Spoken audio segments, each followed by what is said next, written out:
Tashi. No problem, man. Thanks for having me. I really appreciate it, man. We spoke about this at the gym. I think a lot of my reoccurring conversation about my podcast be like, yeah, man, I met you at the gym, and you seem like a cool dude. And I want to come through. Yeah, definitely. It's been like I saw you mostly at the gym compared to at school. At school, yeah. No, but during school time, it's just in class and get the hell out of school. Yeah, pretty much the same for me. Like after I graduated, like when I was in undergrad, I was involved a lot, but since grad school, it's pretty much only school at night, work in the day. So when school is done, I just go home. It's the hustle, man, dude. It's school, work. Hell, man. Now I'm done with school, so it's September's coming around. I'm just gonna be like, damn, I got no more school, man. I gotta go start work. Yeah, congrats to you, man. I still got like a year left, so it's gonna be some time. But you're done with your undergrad. So. Yeah, that's the good part. Undergrad's done, so that safety net's there for anything. Yeah, that's perfect. And you're doing right now CFA, like you told me, right? CPA. Pardon me. I get that confused. Finance. Same difference in a way. So, but what do you call it? So, what inspired you to go after your CPA? Well, pretty much it was interesting. Back when I was like in elementary school, like when like teachers would ask students or kids like, what do you want to be when you grew up? Yeah, I would always be like, I don't know. I never had an answer for that. Certain like most kids have like firefighter, policeman, and all that. But you never had an answer. I never had an answer, which was interesting. So what ended up happening is that between the summer of Sec 4 and Sec 5, I signed up for like a type of business program. Okay, it was called CGS, Coopérative Jeunesse Service. Okay. And what basically we did in that program was we were offering like community services to our community, so to LaSalle. And it was pretty much a business program. I didn't know it.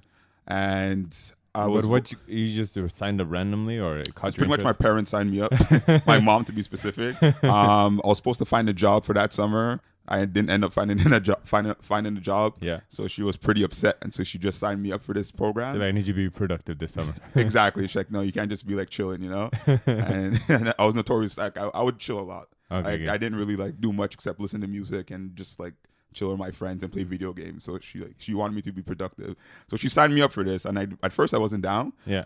But then like it started to get interesting. So the people there explained what we were doing, and we were a group of like 10 kids. Okay. And they're like, okay, we're going to run like a small business, and you guys are going to be giving services to the community.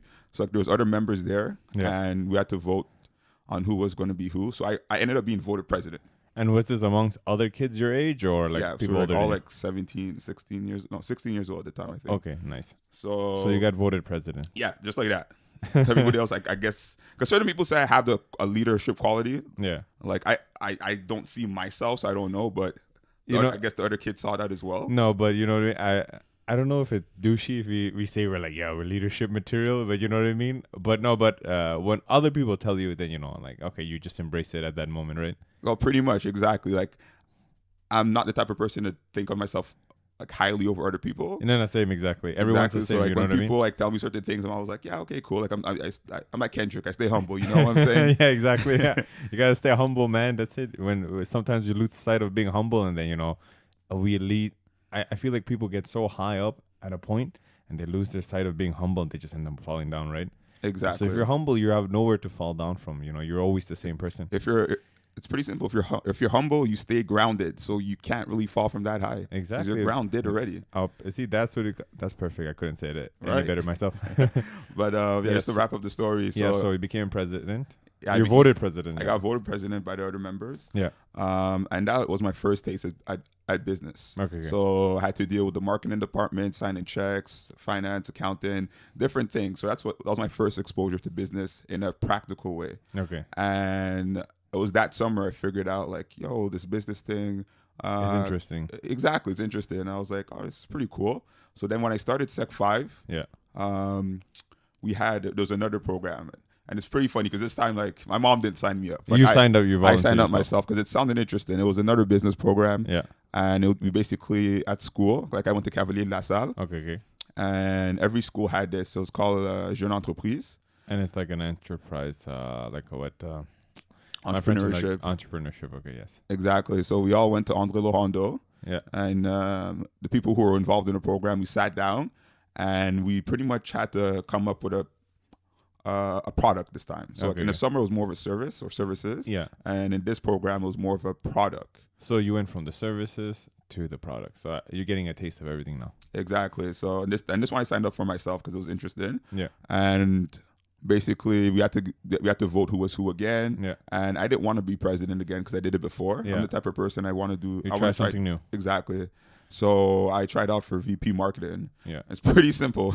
What I did before, like I did my pitch because you had to do a pitch in front of everybody. All right. And this time it wasn't 10 kids. We're like, I think we're a good 30, 40 people. It's a so lot of people. So it's like a big transition from a small group to a huge A group. huge group. And the way these things work is always like one or two surveillants, Yeah. like somebody supervisors. Supervisor, okay. And so there was a guy and a girl who was supervising. But anyways, I did my pitch. Before I did my pitch, I Googled like what marketing was.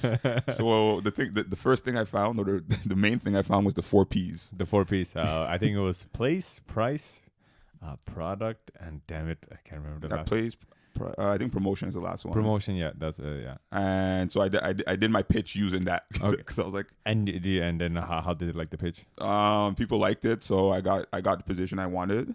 So that was pretty cool. So I was responsible for the sales, pretty much. So do you remember what product you guys were responsible for or had to come up with? Yeah, the product was pretty funny. We brainstormed a lot. Yeah. What we ended up coming up with was like a pillow A pillow? that you put on your binder. On a pillow on your binder? Oh, Yeah.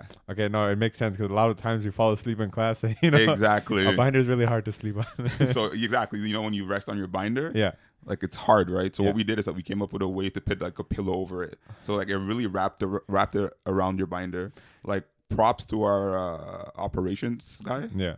like the CFO guy, like not the chief operational officer. Like he was really good, and he actually made these products from scratch. Oh, and he did it himself. He came up with the design, and he came up with a production line. Yeah. And we basically just every time we met, like every week, we just banged out a few, like 10 or 20 a week. And that's how it started. But is it still going on, that as a product? Like, No, it was we just did it for a year. Okay. So it was, you can't go buy it anywhere else. No, but like looking back now, that was actually a pretty good idea. It was, man. Hopefully nobody steals this idea. Listening to a podcast, they're like, yes. And like this, that's a good idea, man. I'm gonna take it. Yeah, man. If somebody takes this idea and runs with it and flips it to a couple mil, man. Come I holla may at be you, a man. bit upset, It was pretty funny because the teachers were actually getting mad at school. Yeah, no, but it makes sense because for students is the best. It's a school supply you should have. But for teachers, like, no, man, we're trying to teach. Yeah, they're like, yeah, it's kind of disrespectful, but like at that age we were pretty smart. Yeah. We came up with a counter argument. So what was our counter argument's like, oh no, we're not selling this for kids to sleep. We're just selling this for aesthetic value. It's to make the binders look better. So that's how we pitched it. That's the loophole right there. But pretty much that's how I got started in business. And that's why after that I was like, I want to start my own business. Yeah. And I went to Dawson. I asked them what program should I take, marketing or accounting. They basically told me, well, we don't know. It's a difficult question to answer. So I decided to do marketing at Dawson. Yeah. And I did accounting at GMSB. So that's where I'm at right now. So I'm just finishing up. And you're enjoying it? If you don't mind me asking, are you enjoying your accounting? I'm enjoying it. Like, I'm ready to finish. Yeah. But the things I'm learning right now and the way I'm learning to apply certain things, it's going to be it's beneficial right now, but it's going to be even more beneficial in the future. Once you're done. Okay. Exactly. Because my ultimate goal is to start my own business. Nice.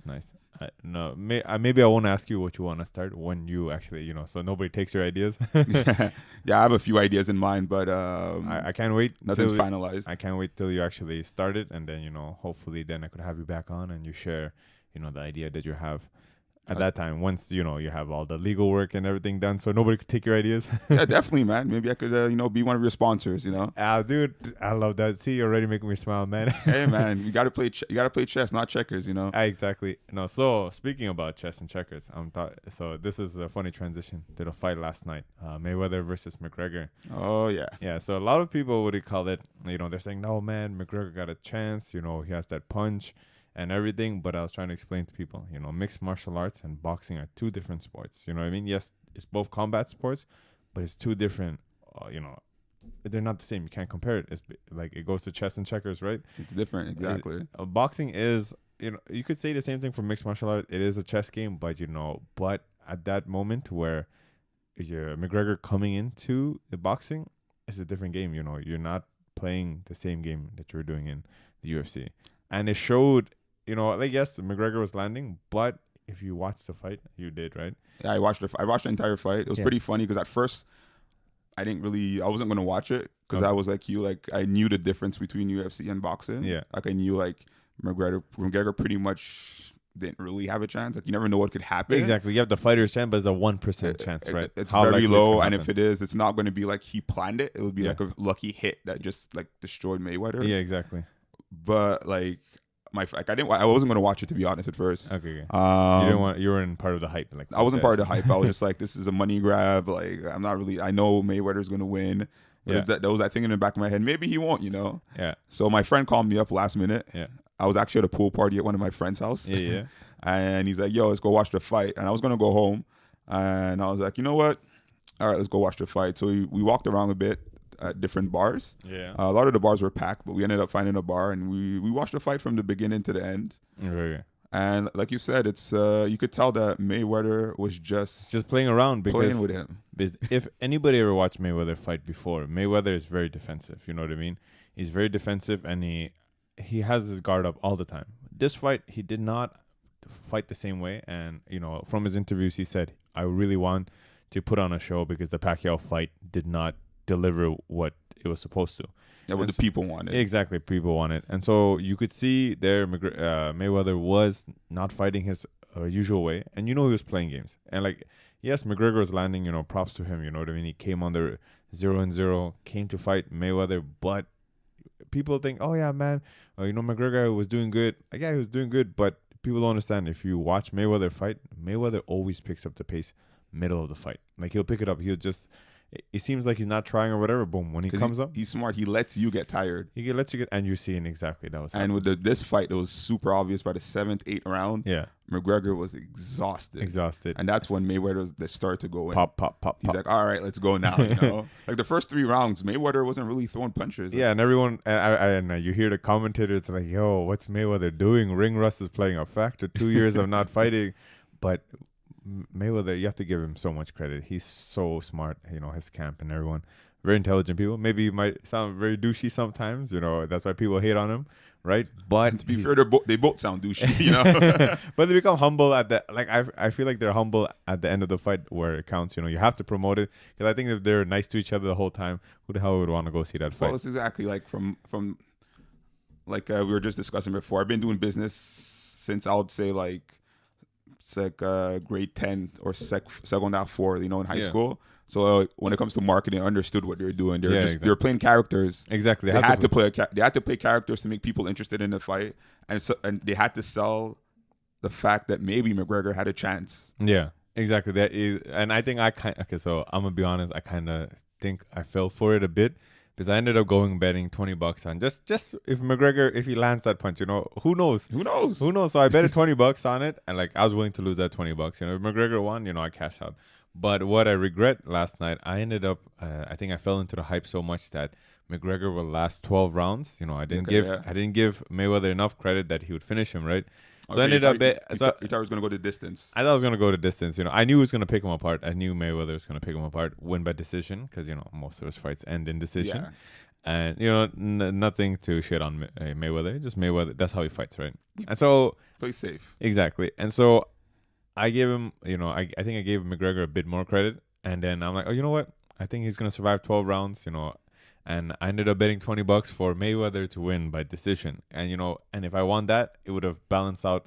Okay, I see what you did. I would end up getting $20 in total. I'd get my money back from both my bets and get $20. But he damn freaking won in TKO. So you lost both. I was like, damn it, man. I don't mind losing the $20 on McGregor because I knew, like, I was willing to lose it.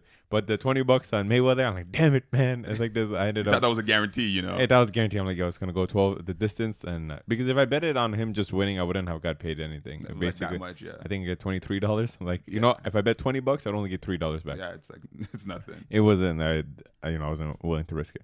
So I'm noticing your shirt, Super Frosh Brothers. But so have you ever played Super Smash Brothers? Of course, I played Super Smash, man. Dude, okay, so I'm letting you know right now. After this podcast, I have Super Smash Brothers Melee. I'm gonna play you. Yo, you don't want to lose, man. I'm telling you. I'm not cocky. I don't get cocky because I'll tell you why I'm not that cocky. So growing up, Super Smash Bros. Melee. Oh, dude, I played that game so much. You know what I mean? But I always thought I was really good. Me and my brother and one of my younger cousins, we'd always play with each other. But when I went to the East End, where all my other cousins lived, they really played Super Smash. They really went in. So basically, you know, I thought I was good, but then I went to go. It's like basically goldfish playing against sharks. You know what I mean? They just picked you apart, man. Dude, I never had. It wasn't even competitive, man. It's just like I just got destroyed. The wave dash, you know, they would wave dash. So basically, oh man, they got you with the wave dash. Yeah, so for people that don't understand, wave dash was kind of a little glitch in the game. You know, it's like that people exploit it. So basically, you know, you could just dodge without any delays on when you're doing a move. I used to abuse that, by the way. Okay, so damn it. So I could tell you're a good player because, you know, good players know how to wave dash properly. So I was like, okay, so I'll be getting destroyed. So ever since I was younger, you know, playing with my cousins, they humbled me down in terms of don't get cocky in Super Smash Brothers. You just leave it in the game. You know what I mean? Yeah, but see, you think you're good until you leave your small bubble. That's the problem. Exactly. And that's the difference between this generation and our generation. Like when I was a kid, I always wanted to have online play. Yeah. But we didn't have online plays when I was a kid. And you would have to find friends. So I had friends I used to play a lot. So like when you beat your friends, you think you're good. Yeah. But like at one point, like same thing happened to me. I thought I was really good. I thought I was I was the man. The shit. Yeah. I was the shit. You know, I was feeling myself. And then like there was a tournament at school. Okay. And it's super ironic now that I think about it, especially the way like video games work these days, like where most of the champions come from. Yeah. There were these two Korean brothers at my school, and there was a Super Smash tournament, and I had to face one of them, and this guy just destroyed me. Who do you remember who he was using? Like one of them played as Peach, and the other one played as Dude, I Marth. hate Peach. No, I hate Peach. The reason why I hate Peach is whenever Peach, all of her moves, she might seem like a very unorthodox character, but if you know how to use Peach, she has so many priority moves, so you can never charge in at Peach because Peach will just, you know. She'll just pull out Toad in front of you, Yeah, for the Toad. counter. She'll pull out Toad. She'll hit you with the freaking tennis racket or golf club. Or side A. It's just like, man. dude, Peach is annoying, and I hate when I play against somebody that uses Peach because I can't play my aggressive game because I have to play. You gotta be smart. I have to smart and I have to pick my attacks. You know, You gotta Mayweather the game at that point. Basically, but you know, like I'm not comfortable. You know, they put me in a situation where I'm not comfortable. You know, not playing an aggressive game because I love attacking, but against Peach I can't do that. I have to. And like you said, Mayweather, play defensive, and you gotta be smart, yeah. So you're playing against that guy, one of the brothers. So yeah, and he pretty much just destroyed me. I think I was the one who was using Marth. Yeah. And for me, like I use the unorthodox character. I use Yoshi a lot. Yoshi is good, honestly. Well, not a lot of people use Yoshi. To yeah, be no, honest. exactly. No, but I seen one guy. I'm so into the Smash scene and Super Smash Bros. Melee scene on the online on Twitch. Not Twitch. I watch those big tournaments like Evolution. Okay, yeah. So my boy is Mango. Shout out to Mango, Cloud9 Mango. He's my favorite. I love watching him play. If you want to watch entertainment, you watch Mango Super Smash Bros. Melee. His Fox and Falco.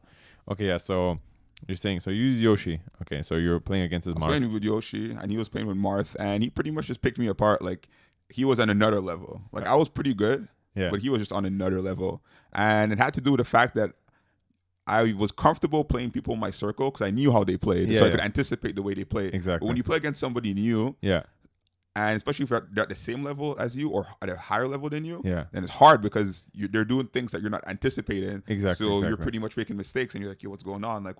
It's by the time you adjust, or by the time you get used to it, you lose like one or two stocks. So you're like, crap, man, it's not good. You're already for people who don't understand what stocks are, there are lives. So basically, the tournament rules: you have 4 lives.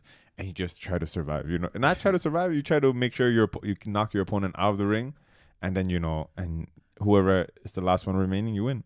Yeah, it's actually one of my favorite fighting games up to today, man. It's very unorthodox compared to other fighting games, where it's just like life bar. Yeah, it's all about percentages and getting hit off the stage. Yeah, the more damage you retain, the more likely you're to fly off the stage. So. But yeah, no, Super Smash Bros. Melee, till this day, is still one of my favorite fighting games. Yeah, definitely for me too. It's very original the way they did it. Like I don't play video games as much as before, Yeah, but but that's the one game I'll play for hours. If I have a big group of friends that come through or anything, and I know they play, I'll play that game for hours. Like I love it because people that are good, playing with. If people don't know how to play, then it's not as fun. Yeah, then it sucks. Like I do a couple game nights with some friends I have. Yeah. And they're not that good at Super Smash. So we used to play sometimes. Now we don't play that much because it's not really fun when I play because I just like destroy them. And like I'm very casual compared to back in the day. Like if I really got back into it, like I could probably do some damage. Yeah. But even at my casual state now, I destroy them, and it's kind of like I don't like. Anyways, it's not fun when you're always winning. All I know is we're playing after this, and we'll see what happens. You know what I mean? But right, I'm not talking shit. We're gonna play. We'll see what happens. No, but me, be honest with you, I feel like I got better now than before. Back then when I used to play, I think I understand the game a bit more now as I watch a lot of online. After you watch the tournaments and stuff. And so now I understand what certain characters, how they move and how they're supposed to be used. You know what I mean? And then obviously I put my taste on it. When I'm playing with the character, certain characters. So my main characters are Fox, Falco, and Marth. Those are my 3 characters. Bang. But it depends where I play. Like with Fox, I will not play Final Destination. So that's just a flat stage. Because Fox is not meant to be played on a flat stage. He's meant to play with platforms around. But Falco and Marth, I'll play any stage, whatever. But it depends who I'm playing against. Yeah, true. Depends certain characters, who the other person's taking as well. Exactly. Like me, like my brother, he's really good with Samus, and I hate playing against my brother. And so my Falco or my Fox have a lot of trouble beating his Samus. He beats me most of the time. And because if I said I beat him most of the times, he would call me out on it. Like, no man, what do you say? So yeah, exactly. So I have trouble, against his Samus. But when I use my Marth against his Samus, then it's not a problem. Then I whoop his ass. But then later he uses Marth against my Marth, and then later he ends up beating me. So you know what I mean? It's like a back and forth. It's like a rock paper scissors, And he always tells me like, "Oh, my Marth is better than yours." I'm like, "Yeah, when it's one on Marth versus Marth, but my Marth will destroy your Samus." Yeah, you gotta let him know, right? Exactly. But no, my brother's like, "No, it doesn't matter. My Marth's better than yours." I'm like, "Whatever, man. We just leave it in the game." You know what's interesting though? You mentioned something. You said like you're better now at the game because you understand it compared to when you were younger. Like you know more the techniques, or like you just pay attention more. Yeah, exactly. Your IQ is better than when you're a kid. Obviously, Exactly. like you pay attention to more things. Yeah. I think for me, the game that really shows in is NBA 2K. I'm not sure if you play 2K. No. I play 2K, man. Okay, so I'll tell you stories about 2K after this one. Okay, so continue. Like for me, I used to watch basketball a lot, like in the 90s when I was like super young. Yeah. Back when Michael Jordan was just destroying it. Like I remember certain like games. So NBA 2K11 was your shit then. 2K11 because that was the game that was exactly. Jordan. So like, but for me, like in the 90s, I was just a kid, I didn't really understand how the game was played. I just appreciated that it looked cool. Yeah. Then in the 2000s, I didn't really watch much because I wasn't a big Kobe fan. I wasn't into Kobe at all, to be honest. I found him to be like a Michael Jordan clone. So for me, I was like, not really my thing. He's not the original. Exactly. Like, so I didn't like during the 2000s, I really didn't pay attention. Yeah. But when LeBron went to Miami, that's when I got back into it. Okay, nice. And that's when I started to pay attention a lot more now because it wasn't like back in the 90s. I was like around like this was 2011. So what, about 6 years ago? Yeah. So I was about in my 20s. Yeah. And basically, I was smarter at this point. I was more educated, paid attention to more stuff. So I saw the strategy in the game. Yeah. And the strategy in the game helped me play better in NBA 2K. Play better in the video games, exactly. On which console do you play it on? That's the real question. PS4. PS4. Alright, my dude, right there. So now this is for all those, PS4 haters. Go suck it. Yeah, man. I'm not an man. Xbox fan at all, to be honest. Yeah. For Halo, because Halo is Xbox exclusive. Yeah. But I was a PS1, PS2 kid. That's what I grew up on. So for me, Sony is the console for those things. Exactly. No, anyways, I'm not hating on Xbox, whatever. It's just I prefer PS4. Same here. I have my PS4, so it's awesome. So yeah, so NBA, so that's your game. So it's one of the games I love playing right now. Okay, and I play my cousins. Yeah. I usually whoop his ass. You have a gamer tag that, like, if anybody's willing to challenge you, they'll send you an ad.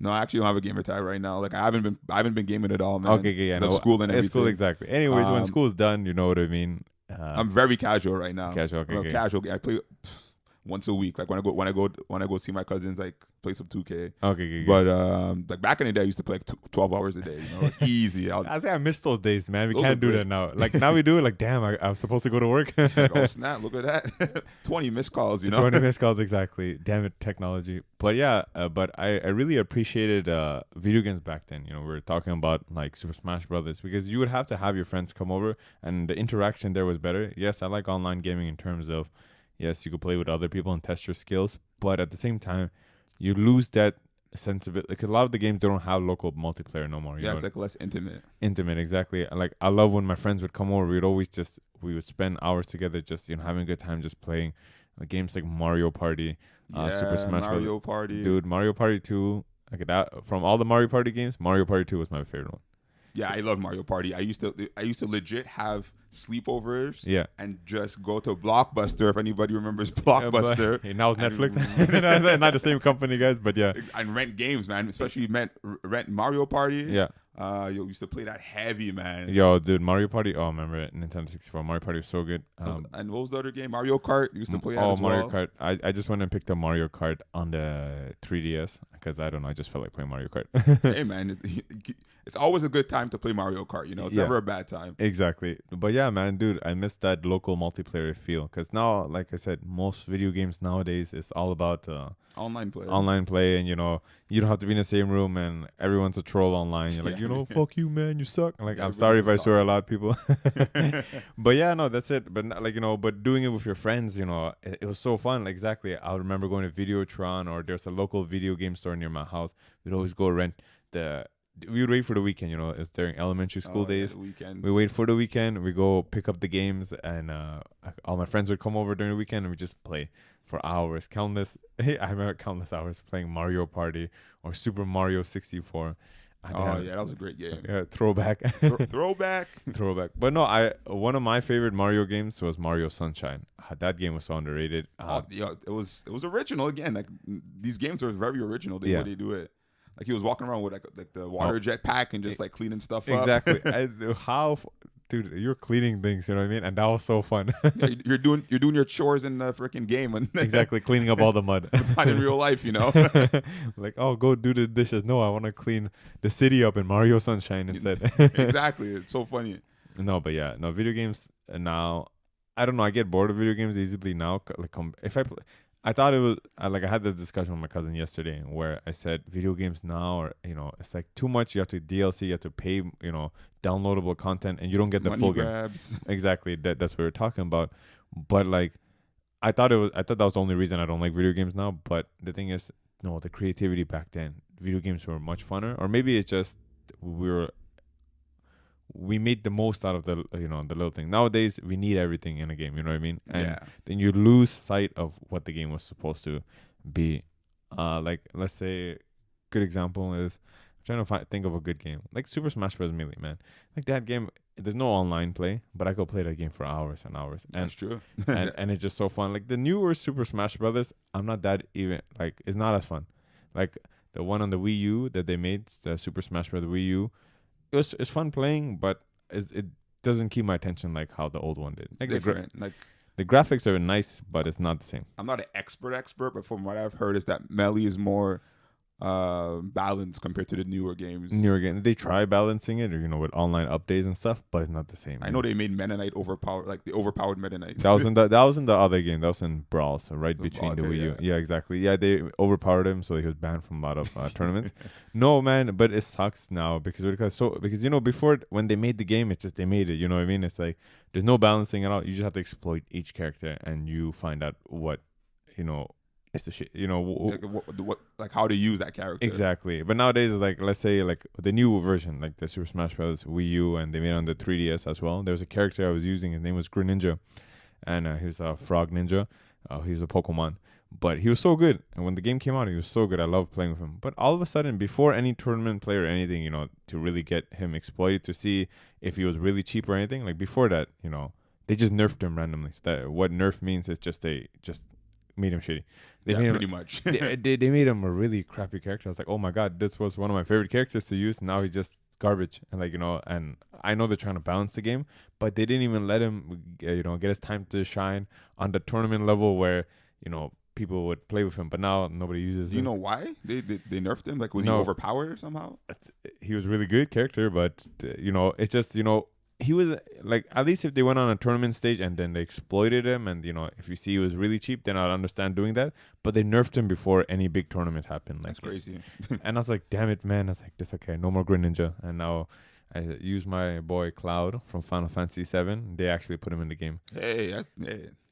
Yeah, Everybody loves Cloud. Yeah, Cloud's awesome. But I think people don't like Cloud because he's a cheap ass character, because that big ass sword. But yeah, so we're talking right before you came in. You told me you read comic books as well, right? Hey, yes, I do. Who's your favorite superhero? My favorite superhero? I know it's a hard one, but you know what I mean. Like, it's gonna be difficult. Favorite superhero? oh man, look, let me narrow this down before we choose that. Marvel, DC, Marvel, exactly. Yeah, exactly. DC or Marvel, if you had to choose.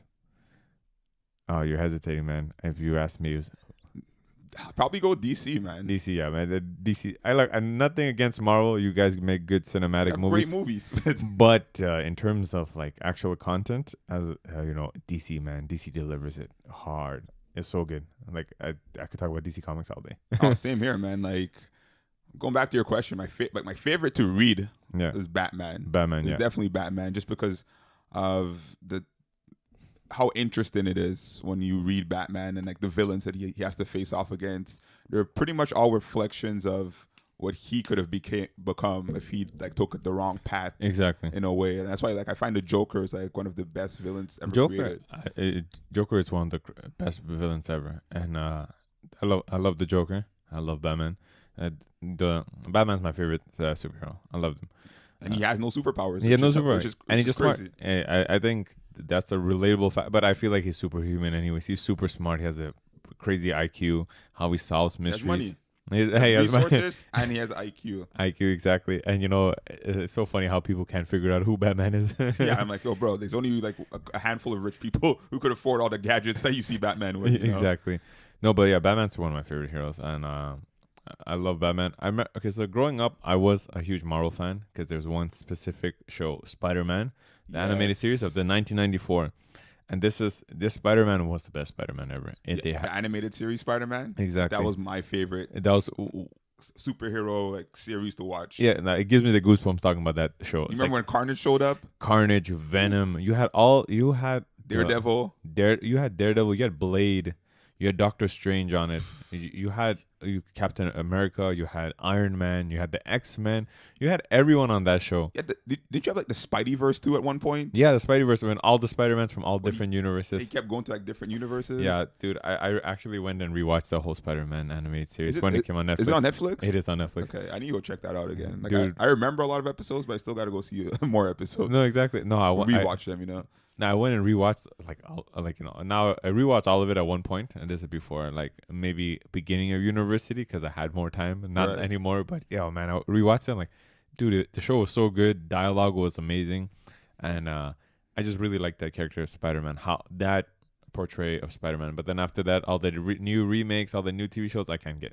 Yeah, it was never the same after that one. Exactly. Like, I'll be the same. I'll watch the newer Spider-Mans after the 1990s, and we kind of compare it to, and it never lived up to the 1990s one. Man, the 1990s one was hype. It was really good, and the story was amazing. It just this character of Spider-Man, Peter Parker, dude, it was it flowed perfectly, but they never got that again. Now, because he had the leadership at that time, he had the leadership ability. You know, he was leading Iron Man. He was leading Captain America. Like when they had the Secret War episodes, and yeah, I remember those. And he was the boss. You know what I mean? But now it's like they make Spider-Man kind of a bitch now. Oh, they make him like the teenage Spider-Man, like the one that's not mature enough yet, and he's still trying to find his way. You know. But I don't know. I couldn't get into it as much. It's just like no, man. Yeah, but for me, my favorite one was definitely the 90s. Animated Spider-Man. But then speaking about that, I remember this show Batman Beyond. That's a classic. That was a classic. That's a classic. And I have conversations with my friends, and I tell them why I really like Batman Beyond a lot. I feel like he had the same personality as Peter Parker from the 90s.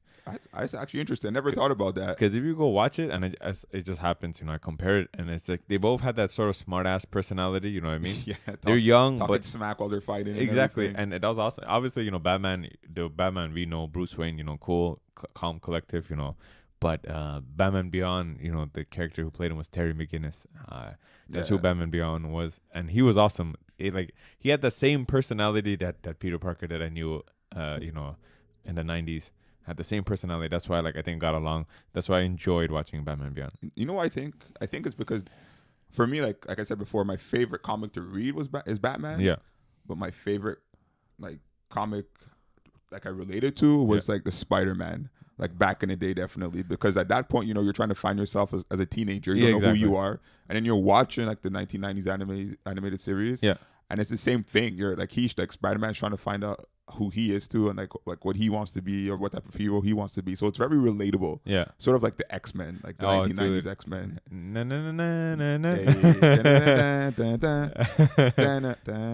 Dude, man, goosebumps every time I think about that song. Even the old Spider-Man song. But Batman Beyond was really good. I don't know if you ever watched the movie Batman Beyond: The Return of the Joker. Yes, I did. Dude, that was another classic. People, please go check this out. It's awesome. We're not getting sponsored by Warner Brothers here, but it's just the Return of the Joker, man. That was especially after you watched the Batman Beyond series. Yeah. And then you saw that movie come out. You're like, yo, wait, are they actually doing this? Dude, it was so crazy. I remember watching it, and I go watch the ending scene of Batman versus Joker every time, and it's so funny because Joker, he plays that gimmick of always messing with, the original Batman, always messed with him, always had those, always trying to get the Batman to laugh. But and Batman never spoke to him, and that's what happens at the ending.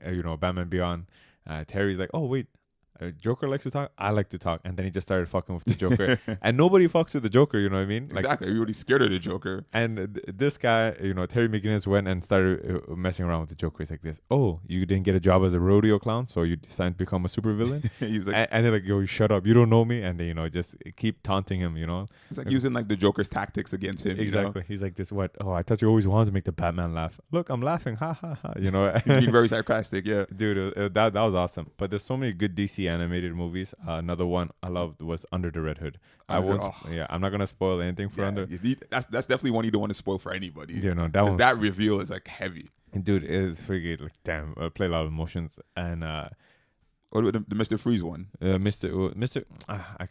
was that an episode? I think it was the episode when you see the backstory and you see his wife and everything. I think or was that a movie? I can't remember. I think it was a part of the old animated Batman series. Yeah, but that was a good. I remember that. That was an episode that really stood out. Yeah. No, but there was a lot of good ones I remember there's a point where I just stopped watching a lot of superheroes. I just I got carried away with my animes and stuff.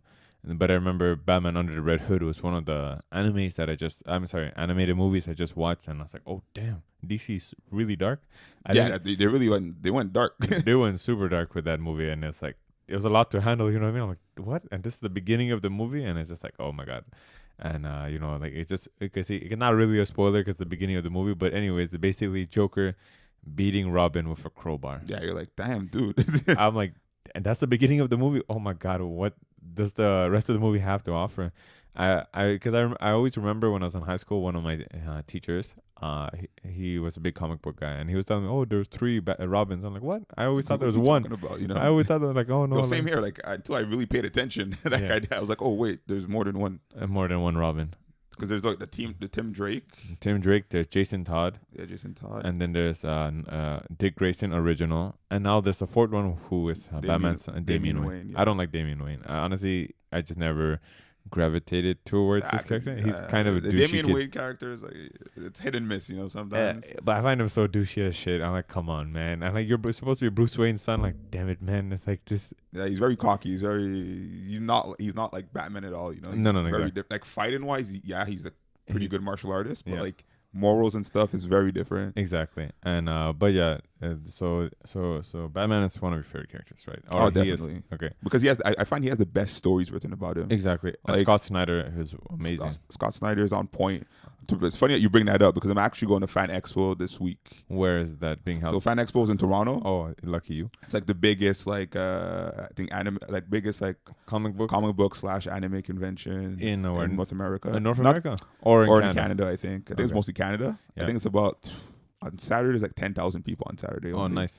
So that's going to be fun. It's a Thursday, Yeah. Friday, Saturday, and Sunday. Okay, great. So I'm basically there for like the entire week. Nice. And you're going with friends, family? Yeah, I'm going with friends. Like I went, my first time going was last year with like a couple friends. Yeah. And because we always heard about it, but we never went. So last year we decided to go.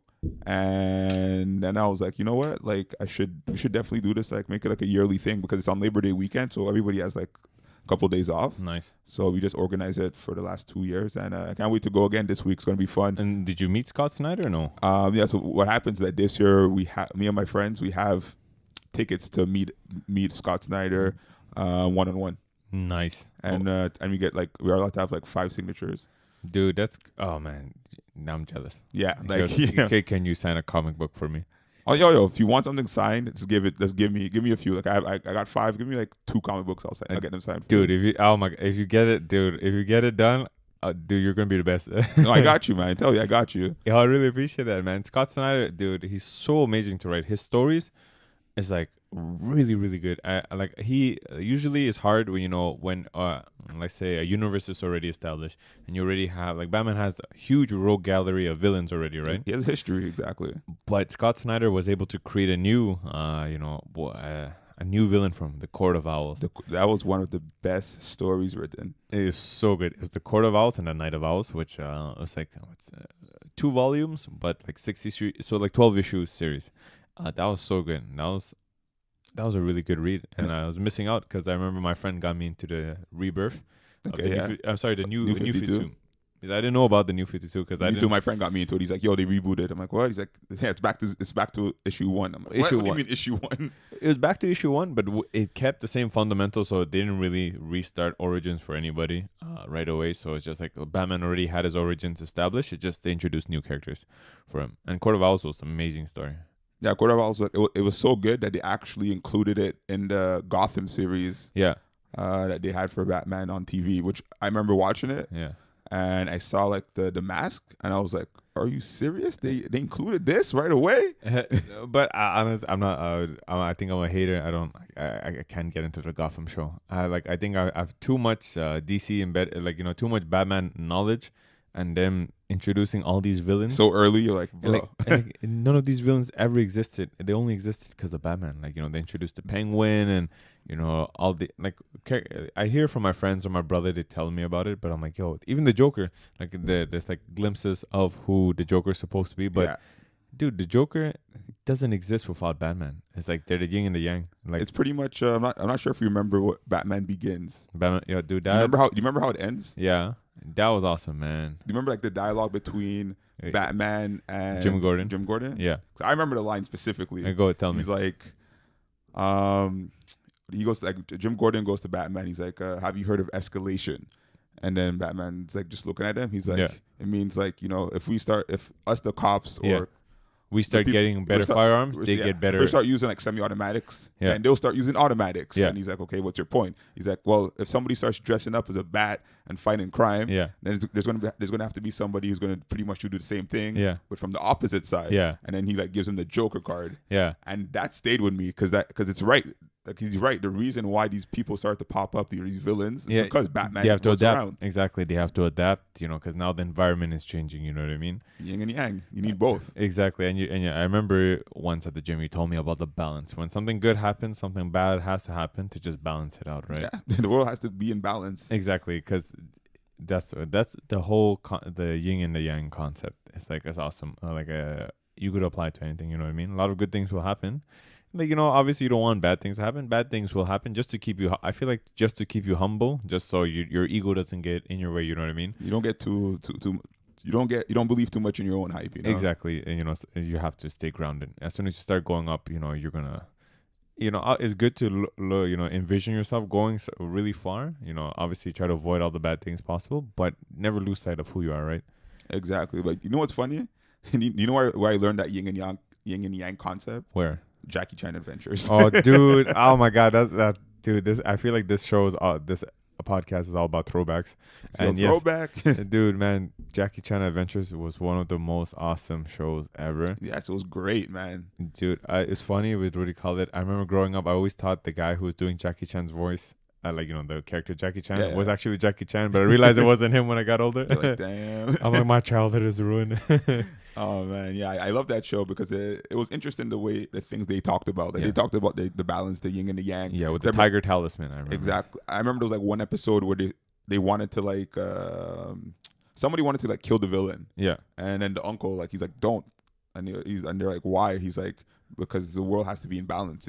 If you kill the villain, then the world would just give a new villain exactly who could even be more powerful than the last villain. So you have to like leave the balance. But then they ended up killing the villain, and then a new threat came into. Just like he said. Yeah, exactly. Dude, that show was awesome. Man. And like it's like these a lot of people like I know certain people who didn't watch cartoons. Yeah. Or didn't watch animes like in their childhood. Yeah. And it's interesting. I want to see a study about this. I want to see a study or a psychological study about kids who watched animes and watch like TV series compared to kids who don't. Yeah. And I want to see who has a better moral code. Because I think if you watch these as kids, you develop a certain moral code. Yeah.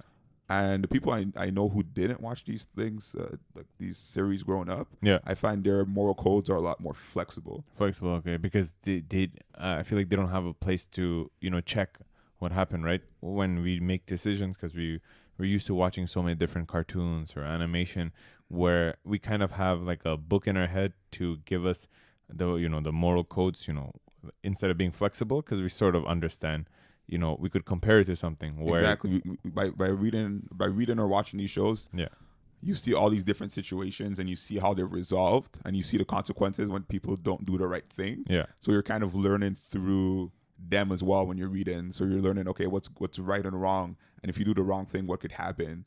So it's kind of like training your moral code constantly. Like I find reading Batman or reading like all these superhero books, it's kind of like a ethical training in a way. Like you're basically constantly training your ethical compass by saying like, is this really the right thing what they're doing? Like the perfect example, Civil War. Yeah. I'm not sure if you read the Civil War storyline. I never got a chance to read it, but I know the premise, which is exactly like, should superheroes register or should they be independent and not register? Which is basically the right or wrong, because you have Captain America versus Iron Man. And it comes up to a simple concept. The concept is freedom versus security. Like, should you have the freedom to not reveal who you are, or should you have to reveal who you are for the security of the public? Yeah. And then, you're even though the superheroes are supposed to be doing something good, now, like, let's say one superhero decides to go rogue, and if they're not accountable for it, you're harming your society. But at the same time, the superheroes, from their perspective, is if I reveal my identity, then my villains could go after the people I care about the most. Exactly. And you have that moral dilemma between both sides. That definitely, like, I don't want to ruin anything about, like, you should definitely go read that storyline. I don't want to ruin anything about it. Don't watch the movie. It's not the same thing. The movie is like very like dumbed down version. Exactly, very dumbed down. It keeps like kind of like the core. It doesn't go really that hard, but it keeps the core in a certain way. Yeah. But if you read the comic, you really get the full impact of the dilemma, basically, and it's over several issues. Yeah. And it's really a question of there's no real right answer. Yeah. That's the good part. Like, that's the interesting part. It's like they both have, like, both Captain America and Iron Man are right in their own way. Yeah. And I think it comes to all the politics that happen in the world, right? Because depending on which side we're standing on and then not understanding what the other side is going through, and like, we could justify our side, but then if we actually take the time to look on the other person's perspective, they could justify why they're going at it with their rival or whatever, when it comes to war or things like that. It's all about perspective. And I think the best way to live, because it's so hard to, contemplate what's right, what's wrong, right? Like, are you doing it for the greater cause, or are you doing it for your own beneficial, perspective, right? Exactly. It all comes down to like your own code. Yeah. Moral codes and values, what you grew up with and understanding. But yeah, that would be a good study, man, trying to figure out does anime, like cartoons or animation versus somebody that doesn't go watch any of those things, what are their views on like what's the differences like in ethical values? Because I have a friend who specifically told me, like, she's like, I don't watch anything that's not like historical. So she didn't watch any of these things. Yeah, she doesn't. And it's pretty funny because I find her like ethical values in a way is kind of flexible. Yeah. So that's what made me think of this. I was like, pretty interesting. Like my ethical values are very stern. Yeah. Because I watched a lot of Batman, and Batman's very stern when it came to like his ethical values. Making decisions. Like, exactly. His decisions are very like, I'm not gonna kill. I'm never gonna kill. So Yeah. like when it comes to like certain decisions I have to make, it comes back to integrity. If it's gonna compromise my integrity, I'll never do it. And I'm very stern about that. Like certain people I know, they're flexible, and they'll forget about what's true to them just to make it better for the people that they're around, right? Yeah, like it depends. Like certain people would be like, as long as it's bringing them something, then they'll kind of bend their moral code. Yeah. And other people, if it's to make other people happy, yeah, then they'll bend their moral code, which is interesting because I don't see it like that. Yeah. The way I see it is, as soon as you bend your moral code, you end up losing sight of who you are. Exactly, you lose yourself. Yeah. And if you lose yourself, you're not helping yourself, and you're not helping other people. Exactly. In my opinion. No. And we all have our own opinions, but I agree with you. If you end up changing who you are, you're just becoming like everyone else. You know what I mean? And you're not you lose who you are as an individual, right. And you just conform to what society wants you to be, right? You become like another number. Or you just become. I find a lot of people conform because they think that's what they're supposed to do in certain situations. Yeah. But the beauty of at least this society is that you have the ability to just be yourself. Exactly. And you don't have to conform. Certain societies, if you don't, then you just die. So exactly. You might as well for survival instincts. Exactly. But in this society, you have the choice, and I think that's what makes this society great, is that you do have the choice. And I always find it interesting to see what people pick, what people think is valuable. Yeah. And sometimes I like to challenge my friends to be like, why are you doing this? Yeah. And they'll give an excuse, or they give like a reason. And I'm like, but are you saying that because that's what you think? Or are you saying that because that's what you think society wants you to think? Exactly. And that's the biggest thing right now. Because I find out like we're in a stage in life where a lot of people think they're supposed to be doing something. Yeah. But they don't really want to do it. But they do it because society tells them they have to do it. Society or their parents. Yeah, exactly. And honestly, I think I kind of get guilty for it sometimes when it comes to my parents, what they want me to do. No, this podcast, my parents didn't want me. They didn't really want me to do this podcast, I remember. But I knew there's so many things that I wanted to do I was not able to do because I knew it wouldn't please my parents. You know what I mean? Right. But this one, I knew, I'm like, no, something in my heart told me, no, I have to go ahead and do this podcast. Like, because I really want to do it. I'm, because now I'm older, I understand more. And we come to the point where I don't want to lose who I actually am. And I knew my voice, I could do something with it because I always talk too much. I always got in trouble, throughout, just because in terms of I talk too much where a point I'd be distracted in class. And it happens at work too nowadays. I just love talking to people and have interesting conversations. Like connecting. Exactly, and I love learning new things, right? And so I knew if I did this podcast, it will, I have an outlet. The internet, it could be a very dangerous thing. The internet, where like there's so much out there, but at the same time, it could be a great thing too. It depends how you want to use it. Exactly. And I knew with the internet, with YouTube and everything, it'll allow me, doing a podcast will allow me to just get my voice heard. Do something productive with a weakness that people told me I had because I talk too much. Right. So you're basically talking too much at times you shouldn't talk. Exactly. So you're trying to flip it. Okay, let me Let me use that ability to speak and conversate. Yeah, exactly. And me and one of my dreams is to become a motivational speaker.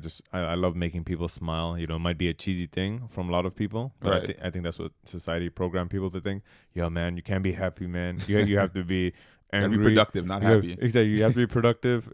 Happy doesn't mean you're productive, but I'm like, no, fuck that. You could be happy and be productive at the same time. Yeah. You just have to know how to utilize it. And, and that's what I want to do. I just want to inspire people, motivate them. Like this podcast, I was talking about it for 2 years. Like, I know I mentioned it a few times already, like the few episodes I had. Yeah. But it was like, I knew I really wanted to do it. This was something that, I know I could be good at. I just have to be patient. Obviously not going to happen overnight. The more episodes go on, the more experience I get with this. But I know I wanted to do it. And my mom, when I told her I was going to do the podcast, she's like this, I hope you're not quitting your job and we're doing this full time. I'm like, Mom, calm down. This is a hobby. And, I wanted to do it and I made the investment on doing it. And my dad told me, he's like, look, don't just give up. If you're doing it, go do it. So he was supportive of this idea. My dad was actually really supportive of this idea. He actually believed in it. Yeah, That's good. go ahead. Even though he didn't listen to any of my podcasts, but whatever is fine. I don't care. It's just like the podcast. It's just it might not be for everyone to listen to. Obviously the different topics. A certain target market, right? Yeah, exactly. But me, I'm just here freestyling with thank you for coming through. You know what I mean? And it's just like having these awesome conversations. Somebody might be bored somewhere, or somebody might not know what we're talking about, and they learn something new. Exactly. And it's all about sharing information at the end of the day. Exactly. This discussions that we're having. Yeah. But whoever's listening, certain people will pick up certain things, and that hopefully that would help them find their happiness. Exactly. Yeah, make their day better. You know what I mean? And that's what my podcast was there for, because it's there just to help people out. Maybe they're having a shitty day, and hopefully listen to my voice and your voice cheers them up. You know what I mean? Yeah, hopefully. Well, it's actually pretty interesting that you bring up. That you started your podcast. Yeah. Because something that I started about a year ago. It'll be a year in October. Yeah. Because we were mentioning anime before. Yeah. So I really love anime. So what's your favorite? Okay. What's my favorite anime? Not your favorite, but a one that you really enjoy. My favorite one at the moment is One Piece. Dude, why didn't you tell me this before? I love you, man. I'm gonna tell you right there, no homo, man. I love you. One Piece is it's a masterpiece. Dude, it's so okay. That's my favorite anime, hands down. I'm not sure. Are you caught up to the chapters? I am caught up too, dude. I did not. Chapter 876. Are you at? Bro, dude, don't even get me started with this. Yo, honestly, if you start talking about One Piece right now, it's gonna go on for hours. This podcast, for hours. Dude, I was always meaning to ask you at the gym. I just knew, you just gave me the vibe that you did watch anime. I knew for some reason you watch One Piece, but it just never came up in the conversation because it's just random. Right. But dude, oh my God, Ichihiro Oda, that's the writer of One Piece? No, we call him Goda. Goda, dude, he's one of the best writers I've ever seen. He's able to this. One Piece has been going on for 20 years. Yeah, and don't tell people how many episodes there, because honestly, they'll freak. but I always tell. Okay, I'll let you continue. Okay, then I'll go back to it. But yeah, it's been going on for 20 years, and he says it's pretty much halfway done, or maybe 60% done at the moment, and it's very, very compelling and still interesting. Compared to other animes like Naruto and Bleach, yeah, they had stronger starts. Yeah. And they kind of fell off at the end. Exactly. But One Piece is the one like shonen anime, long running shonen anime that kept consistency. Exactly. And there's never a point where I'm just like, oh, why did he do this? No, it's just okay. Maybe like people might be like, oh no, man, you're just a hardcore fan. Like, no, I gave Naruto a chance. I enjoyed it, but there were certain points where it kind of lost, it lost its charm. Because look, when it did. I remember like the first series of Naruto, like before they went to Shippuden, before they got older. The first 3 arcs, man. Yeah, it was really good. And I remember when he was, Naruto was going after his friend Sasuke, trying to help him, and there was other characters that were there, like Naruto's friends, and all of his friends had a time to shine. And I was like, damn, this is really good. The Sasuke retrieval arc is legendary. But then later they went to Shippuden, and then honestly they kind of lost side. every secondary character got shafted. Basically every character shafted. If your name wasn't Naruto or Sasuke, forget about you, or Madara. Yeah, I think it fell into the Dragon Ball Z trap. Yeah, I know. Where if you're not a Saiyan these days, then what are you even doing? Exactly. It's not the same. Yeah, exactly. We could go. By the Cell games, you're like, it's like the original Dragon Ball. Everybody got a chance to shine, but when you got to like Z, or like when you got to like Cell Saga, like if you weren't a Saiyan, then you're basically you're fodder, bro. Yeah, like what are you doing here? And what's fodder for people that don't know? What fodder is pretty much like you're useless. You're just there to get beat. You're just there to get beat up and show everybody else that basically the bad guy's actually strong. Basically a steel chair in WWE. Yeah, pretty much. But to get back to One Piece, get back to before what I was talking about before One Piece is that I love anime. Yeah, I've always loved anime, and what I decided to do after watching I was watching a lot of Gary Vaynerchuk videos. Yeah, okay. And Gary V, which is pretty interesting because you brought up being a motivational speaker. Yeah. And he was talking a lot of truths about stop making excuses. If you want to do something, just go on and do it. Exactly. And something that an idea I was always flirting with was having like my own like YouTube channel. Yeah, nice. About anime. And I basically started it last year, October. You did? Okay, yeah. So can you shout out your YouTube channel? ShowgunTaz. ShowgunTaz. That's a ShowWGUNTAZ.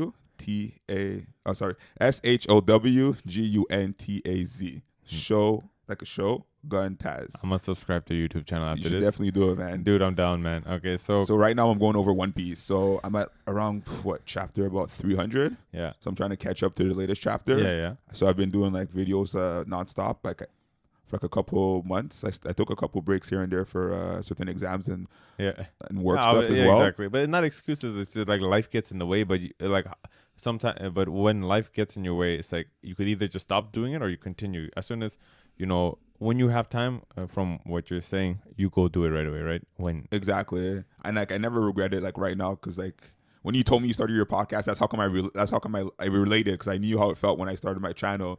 Like my channel's not popping right now, not yet, because I'm still working on certain things. Like exactly, my strategy is that I'm starting from the chapter 1 of One Piece to catch up. Yeah, because by the time I catch up, my video quality is going to be a lot better. And it's experience, right? You're going, I knew like when I did the first episode of this, I knew it wasn't going to be the best. But then later, I'm just adapting. I'm still getting used to it. You get better and better. It's pretty funny because even now when I look back at my first video compared to like my 200 video, yeah, I'm like, okay, I see the difference. Congrats on your 200 video. Yeah, I'm at 275 right now, something like that.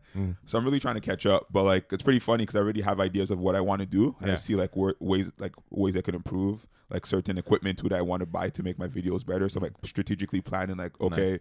Like right now I'm in the Skypiea arc, so I'm like, when I finish, like I want when I get to the Water 7 arc, I want to have this camera and this mic by that time, and that's good. And you're planning for it, and I kind of did something similar. Like I knew I was talking about the podcast to do it for like 2 years, and after I got inspired by Joe Rogan, doing his podcast. Yeah, he told me about that. Yeah, and so it just happened 2 years, and I remember like a few months before I started the podcast, exams were coming up, so I didn't want to think too much about it. I knew university was about to finish.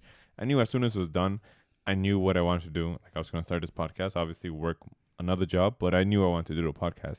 And I remember there was a couple of days when I was just in the slump, not being productive. Right. Then one of my friends told me, "Yo, man, just while you're bored or anything, just look at random equipment, to buy."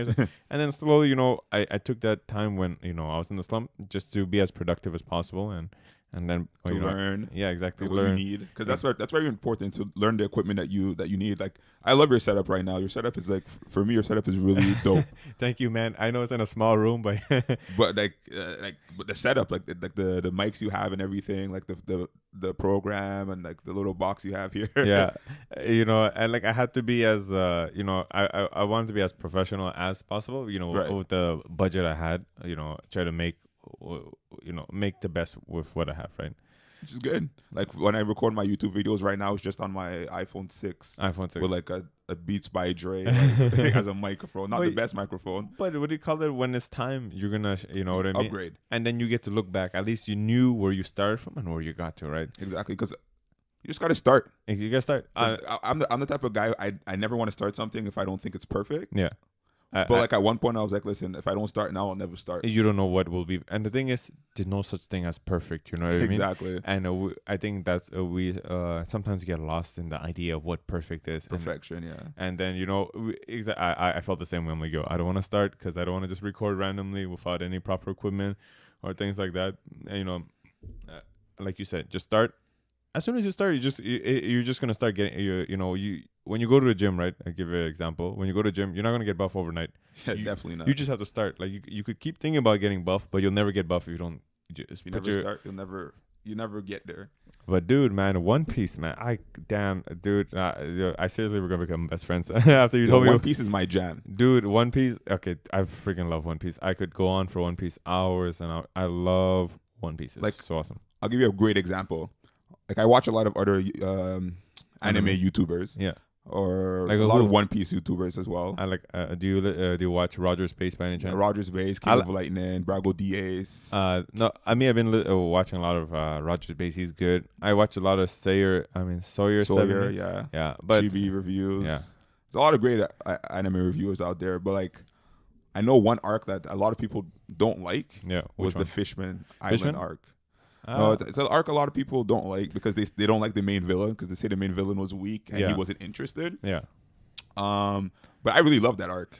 especially looking back at it today. Yeah. Okay. So think about what that arc was representing. Okay, so just to give people an idea, what was that arc about? I know what it's about, but for the audience, just to. It was basically about racism. It was the fishman. The entire arc was about racism because, like, in One Piece, you have different races, and one race is like the fishmen. So they're pretty much like kind of like fish humanoids. Yeah, so they're basically a hybrid of humans and a mermaid. Yeah. So they're known as fishmen. And the entire arc was talking about how humans were discriminated against the fishmen, and the main villain in the arc hates humans. Yeah. And he basically wants to kill all humans, and the main character basically gets to the island. Yeah. And he's human, and the most people on his crew are human. Yeah, and the main character's name is Luffy. Yeah, because Monkey D. Luffy. Monkey D. Luffy, because it's a pirate anime. So like every pirate has their crew and their ship, so they sail to this island basically.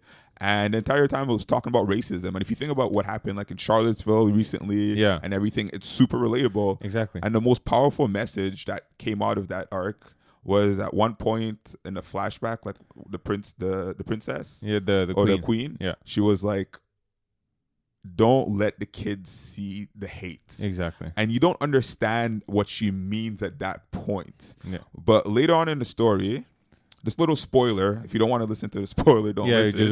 Just skip like 3-4 minutes of it. Somebody asked the main villain, Horty Jones, they're like, yo, what the hell did humans do to you for you to hate humans so badly? Yeah. And he said the most powerful and chilling thing I've ever seen in any manga. He said, humans didn't ever do anything to me. Which was crazy because everybody was thinking of for sure something happened, you know? But nothing. And it's just his hate growing up and seeing all this violence and stuff. Like, it just, he hated it. He hated it because he hated humans because the generations before him hated humans. So it basically just, the hate just created this random guy that was just full of hate, you know? Like, basically, if you hate something and you just teach all the generations after you to hate this one thing or this one race without any explanation or anything. Exactly. Then they would just hate them without actually thinking about why. Yeah, dude. And So in terms of story wise, no, that arc was really good in terms of story wise and the content, because it does, and that's the reason I love One Piece, because they deal with a lot of satire, and there's so many different things in One Piece that you could relate to anything in the world. Oh yeah, so many things. And yeah, exactly. So if they actually just, if Oda didn't introduce this race of fishmen and fishmen and humans, and if he just did like black versus white, just for an example, right? I think it would be too hardcore for people. Too real, and nobody wants to read anything real, because then later it questions their values and blah blah blah. You gotta be creative when you want people to think, Exactly, and it's rewarding, because if you actually think what Oda's message is trying to be, it's so much rewarding. And I find it's even better or even more surprising in a way, because in Japan they don't really have a diverse culture. No, it's really a lot of Japanese people, and they don't really have that many other races, at least from the information I have. Yeah. So for him to be able to tell a story like that, and he's not from North America or anything, it's really powerful. Exactly. It really goes to the way he does his research, or the way he looks at the world, and he's knowledgeable about certain things. And honestly, he's an amazing writer. It's like, it's not because I love One Piece so much. He made me love One Piece so much, the writer, because everything out there in the world, like, he does it so perfectly, and he tries to come from the non-biased way as perspective, just to give you a chance as a reader to understand what's going on. You know what I mean? And like that using satire, I think, is such an important tool, because it lets you know it's a fantasy, but lets you know it's real at the same time. You know what I mean? Without shoving real down your throat. You know what I mean? If you want to learn and understand, then you'll see his greater message. And I think one of the biggest messages I missed on One Piece, and I'm going to have that friend come on my podcast soon, because he's in Toronto. But T-Dot. 666. No, man, as Montreal man, 514. But I remember he told me, One Piece, the biggest message of One Piece, don't give up on your dreams. Yes. That's what it is. That's what One Piece is all about. So basically, just to give people an idea, hopefully listeners, you guys go take that chance to go read One Piece or watch it. Read One Piece right now. That's how good it is. But so basically, there was used to be a pirate king named Gold Roger. He was king of all the pirates. Yep. He had fame, fortune beyond your wildest dreams. And so before they hung him from the gallows, oh my God, I'm reciting that whole. Yo, you know that by heart, man. Dude, you have to know it. So before they hung him from the gallows, he said, "My fortune's yours for the taking, but you must find everything first. I left everything in one piece." So pirates from all over the world went set out to find that treasure. And so, as far as we know, reading it, nobody has found that treasure. Nope. And so the character Monkey D. Luffy, he's going after the most crazy thing. Nobody ever was able to become Pirate King over like the 20 years. 20 years, exactly. It's been 20 years, 22 now in the story. Yeah, in the story. So 22 years, ever since the King of the Pirates died, nobody was able to become King of the Pirates. Nope. And it's a crazy dream because everyone says they want to be King of the Pirates, but nobody was able to accomplish it. 22 years, like exactly. And nobody was able to find the treasure. And then there's one kid named Monkey D. Luffy, the main character. He doesn't care how he fought so many people. They'll say, "What? You'll never be King of the Pirates." But he's like, no. His crew, his friends on his ship, they all believe in his dream. Even though it's so crazy, he's still going after it. Even if it doesn't happen, he's doing it. Like you said, you either don't do anything. It's either you do it or you don't. Exactly. Life is that simple. It's either you do what you want or you don't do what you want. Yeah, and so he's after this treasure. And then also him going after this treasure allows his crewmate. That's the reason why Odo's so good writing. He doesn't forget about everyone on his ship. Everyone on that crew, on Luffy's crew, they all have a goal as well. They all have their own dreams. Yeah, and they're all motivated with one another. And I think that's very important to have a good circle of friends because, you want everyone being motivated in the same way to go after your dreams. Like his right-hand man, his name is Zoro. Oh, Roronoa Zoro, one of the coolest characters ever. Oh, man, definitely. He wants to be the greatest swordsman ever, and like that's his dream. And, and these are very crazy dreams, maybe for an outsider that don't understand where they're coming from. Like, oh, no, they'll never do that. But instead of them listening to everyone hating on them, they listen to their friends. Yeah, that they listen to themselves. They're like, this is what I want to do. And I think one of the most powerful messages is like Luffy at one point, like, he thinks like there's one point he may die. And he's just like, hey, man, if I die now, then I die, but like at least I tried. Exactly. So life is better to live without any regrets, right? Yeah, it's better that you die. It's better that you die trying to do what you want or on your way to doing what you want than for you to die not knowing that you ever tried. Exactly, not knowing that maybe I could have been what I wanted to be, but I don't know because I'm 60 years old right now and I never became that ballet dancer that I wanted to be. Yeah, but also a lot of times I meet a lot of people too. They say, "Oh, I wish I did this before," but I'm like, no, you could still do it right now. There's no wish. Do you want to do it now? Do you still have the passion to go ahead and do it now? Answer those questions first. If you do, go ahead and do it. Nobody's stopping you. I know it's cheesy to say. Only fear is stopping you. Exactly. Then that's it. Because you're afraid of failing. I feel like that's the biggest fear. Because I think there's two fears. I think definitely failing is one of them. Yeah. And that's definitely because of school. Yeah. I think the way schools are right now, they're not teaching you to handle real life. Yeah.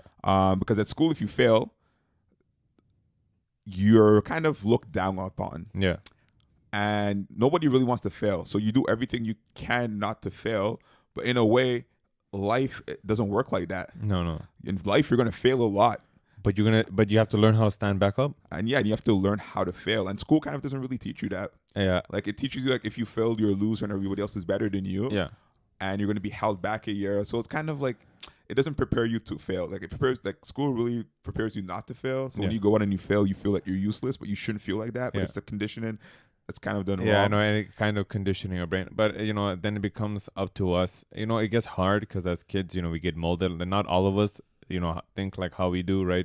If you fail, you're going to get back up. Like a lot of people don't. And, that's a sad truth. I'm not saying I'm any better than anyone else. If I fail, I could either stop and quit or I continue going on. The example I give to people is, let's say one door closes, and you're trying to get into somewhere. One door closes. Either you could wait in front of the door till it opens, or you could try to find another way to get into. Try to pick the lock. Exactly. Or go find another way to get inside. Try to find the window. Exactly. Or go by the chimney, be Santa Claus. At least you're trying something, right? Exactly. But yeah, that's why One Piece, oh my God, I love that anime. It's one of the best. Let's to continue. The other fear that people don't think about. Yeah. I think people are afraid to disappoint others. others like their family Yeah. or their friends. I think when it comes to family, it's real disappointment. Like you don't want to disappoint like your mom or dad because they worked hard for you and stuff like that. Like they technically invested in you. So like if you don't give them the return that they want, Yeah. then you're kind of not a good kid. But Yeah. like I don't prescribe to that type of idea. No, exactly. And it's also the comparison game. So you're comparing yourself to your friends. Yeah. So you're like, oh well, if my friend is doing this, then I should be doing it too. Because if I'm not doing it, then I may be looked as not being as successful as my friend. Or like exactly. Or not even that. It's like or me and my friend, we don't. If I'm not doing it, then we can't be friends, right? Or something like that. It's Well, it depends on the context. Like, exactly. But like I could see like the accounting world, a lot of people they like to go to like the big four. Yeah. And they think like if you're not working for one of the big four firms, like and you can't do anything else, then right? you're kind of like, oh, like you're not a good accountant. Like some people think that. Yeah. But I know a lot of people who work for like the big four accounting firms and they don't like what they're doing. Yeah. And I'm like, so just leave. Yeah. But they don't want to leave because it's like, oh, but if I leave, then it's kind of like I'm admitting like it's like I'm failing. I'm failing like, because maybe, but like at least you tried. At least you got in, tried. You didn't like it. Just leave if you don't. You like leave it, and you find out what works for you. At the end of the day, I always tell people, it's another cheesy thing. Do what you love, right? Exactly. Because if you're not doing what you love, waking up in the morning, it's gonna suck. You know what I mean? It's like fuck. I gotta go somewhere where I don't enjoy it. It makes life harder. Why do things that you don't like to make life harder? Life's not meant to be hard. Okay, yes, it is. Hard work pays off, right? Right. But I mean, hard in terms of emotionally straining. You don't need to put extra hurdles in front of you to make things more difficult. So, go do what you love. Because me and my brother always get into this debate. He always talks about money, man. He's like, yo, if you're not making money, you're not going to be happy. But that's his view. Right. I don't have anything against it. For me, I find money is always going to be there. You know what I mean? But your happiness is not always going to be there. That's true. So look, if you do if I need to survive, yes, I'm gonna go work and I'm gonna go make money. But it doesn't mean I'm happy. No, it's just I'm trying to survive. But let's say if I do what I love, I'm making minimum or whatever. I'll have a more for me personally, I'll have a more enjoyable life. I don't need all the crazy things, all the crazy luxuries, because that's not what brings those are short-term happiness. You know what I mean? After, like, let's say if I buy a new phone, I want another phone. I'm not going to be happy.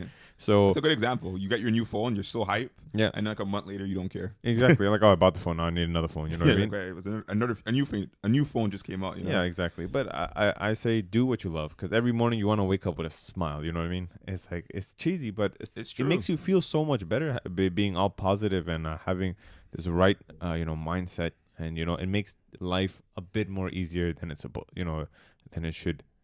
I don't know if I said it properly. Well, but it makes life easier. Like, exactly. That's simple. Like if you're doing something you love, then it doesn't feel like you're forcing yourself. It feels like you're actually doing something. You're actually bringing value in a way. I find when you're doing something that you don't like, you kind of feel like you're not doing something of value because you don't really see the value in it, or you don't really care about the value in it. So, when you're doing something that you like, you feel the impact. You feel the impact on yourself, and then you feel the impact on others. Yeah. Depending on what you're doing, So it is more interesting when you do things that you like compared to things that you don't. Exactly. And then, do you want to have an enjoyable life? Do what you love.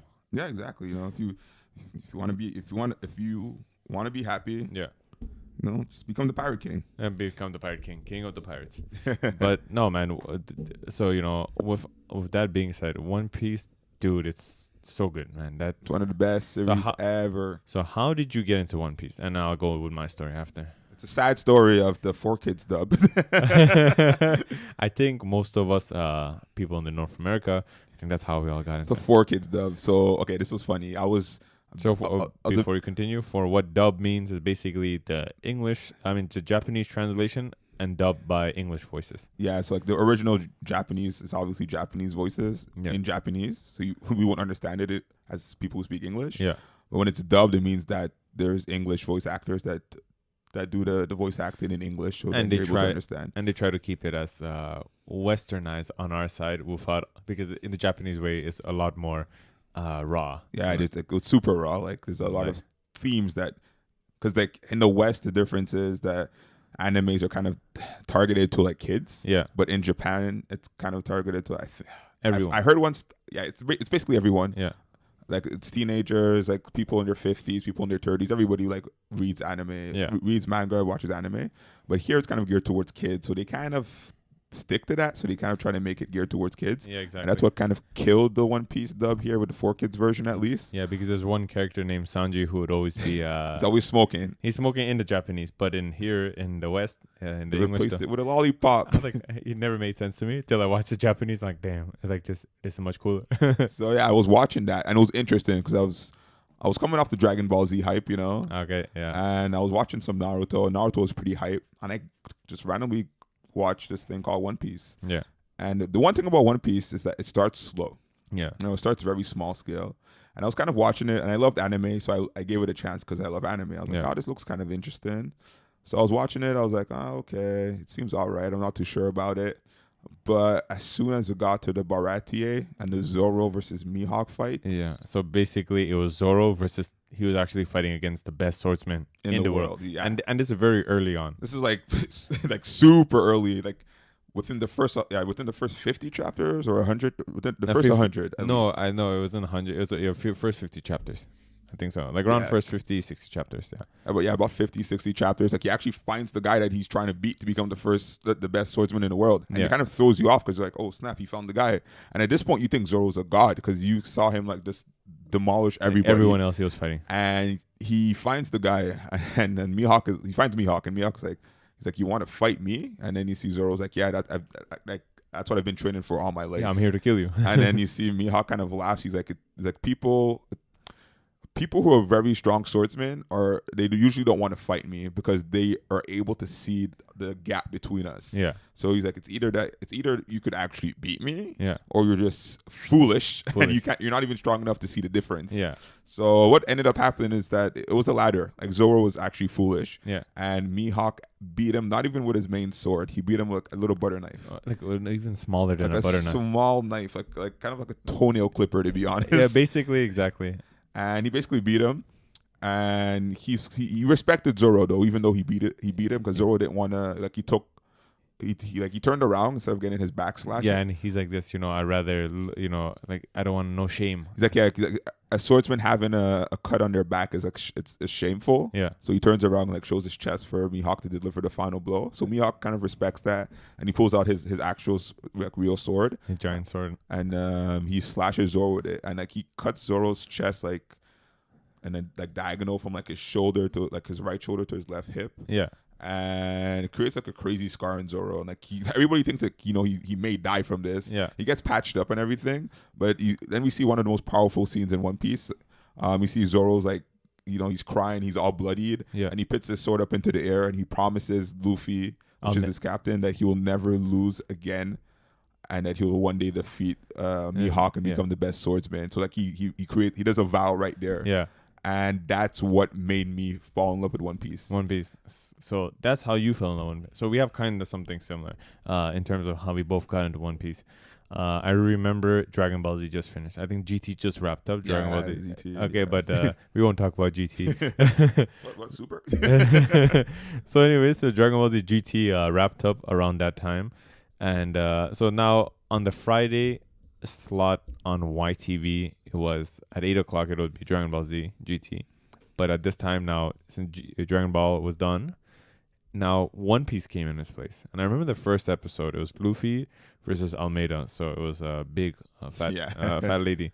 And I was just like, what the hell is this? The animation wasn't like the cool characters with spiky hair or anything. It was the animation looked really weird to me. It was basic. It was basic. So I watched it. I was like, "What?" And I'm like, "No, I can't even watch this." Like I honestly just stopped watching. I was like, "No, I'm not getting in One Piece." And honestly, I was hating on it. And I remember it was on 4Kids, so they ended up putting it on 4Kids. And randomly, I was waiting for Yu-Gi-Oh to come on, and then they were playing in a random episode while they're in Logtown. When Luffy was in Logtown, and then that's when it just caught my attention randomly. So I watched that episode, then I watched the week after and the week after, and then I just kind of got hooked. Then I knew, so I was watching it from from Logtown. That's where I was originally watching. Okay, that's where you started off from. Basically. Exactly, and then I was, they found Chopper. The doctor. They found the doctor, and they were about to go to Alabasta. Then all of a sudden, 4 kids, they just stopped showing it. I was like, what the hell? So I was like, exactly what happened. So I'm like, oh, maybe they're on a season break or whatever. It'll come back in a few weeks. I waited nothing. So at that meantime, I went back and started watching it on YTV from the beginning. Then I just seen the introduction to Zoro. It was so cool when they met the character Zoro. Yeah. And then it was just going, and then later Arlong Park. Exactly. They stopped at Arlong Park, like when they're about to fight Arlong. Oh, when he break down the door. Yeah. So no, as soon as they're about to fight, no, like they even this is when they're trying to save Luffy and everything. When Luffy was in the water, and it just stopped. YTV stopped showing it too. I was like, wait, what the hell happened? You know what I mean? On? I was like, what the hell? I'm like this. I'm like, where this goes? And then and I was that time I was watching the English dub, and I didn't really want to watch it in Japanese. But then you know what? I was like, fuck this. I really want to watch it. And then I just started watching it in Japanese, and I started from Arlong Park. And then, and that's where I continued from Japanese. And then I just never stopped. Like for me, it was, I watched it dubbed up until around the same part when they get Tony Chopper. Yeah. And that's when I knew something was off. Yeah. Because they get to Drum Island. Yeah. And they say Nami is sick. Yeah. And she's sick because she got something in a tropical island. Yeah. But we never went to a tropical island in the dubs. Yeah. Because if most people don't know, they skipped Little Garden. Yeah.